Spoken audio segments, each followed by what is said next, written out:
The ruin here is known as King John's Palace, and is in actual fact all that remains of a royal hunting lodge that was on this site. We are now in the village of Clipston, where one of the 3 deer parks was located. The hunting lodge was known as King's Houses until the 18th century, and has been visited by every monarch from Henry II to Richard II. Richard I met the Scottish King William I here. King John may have held a parliament here, and Edward I certainly did later on in 1290. Today it is hard to imagine this place with a gatehouse, tower, chambers, kitchens, and even stables. How or why it became known as King John's Palace is uncertain. Perhaps it is its inclusion with the Robin Hood legend. After all, there is a story that says Robin rescued prisoners from here whilst he was living in a cave at Cresswell Crags. Perhaps it was named because it is said to have been built by King Edwin, and with King John granting the chapel to St Edwin just a couple of miles away, maybe the two got linked later on.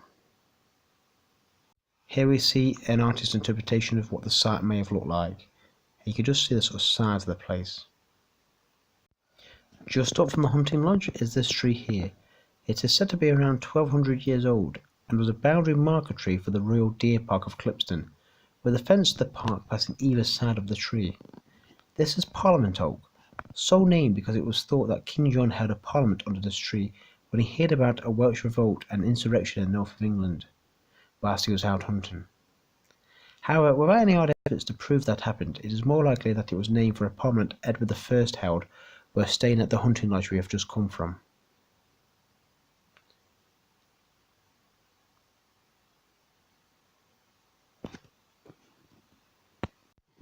This is the village of Wellow on the western edge of the Sherwood Forest boundary, and I think it's the nicest looking village in the area. It has a large maypole on the village green which is still in use. It was during the May Day games when the Robin Hood legend was really added to, with characters like Friar Tuck and Maid Marian becoming major parts in the story. There was a fortified manor house called Jordan Castle in the village, but sadly all that remains now are earthworks on private land. This is St Swithin's Church in the village, and dates from around the 12th century. There are some ancient yew trees in the churchyard, and locals say Robin Hood made bows from them.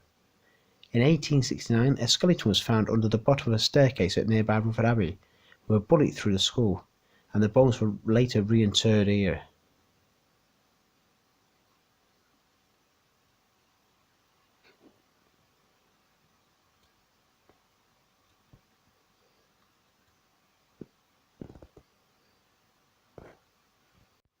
This is All Saints Church in Steatley, which is actually outside the Sherwood Forest boundary in Derbyshire.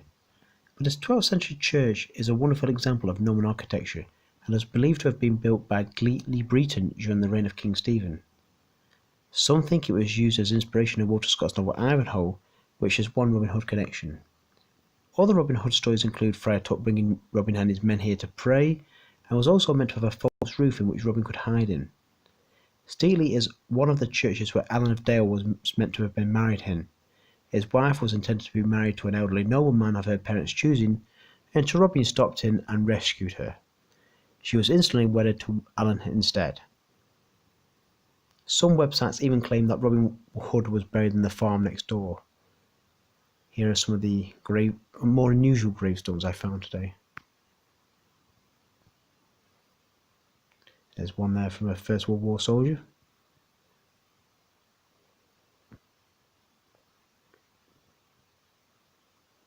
And this one here I particularly liked.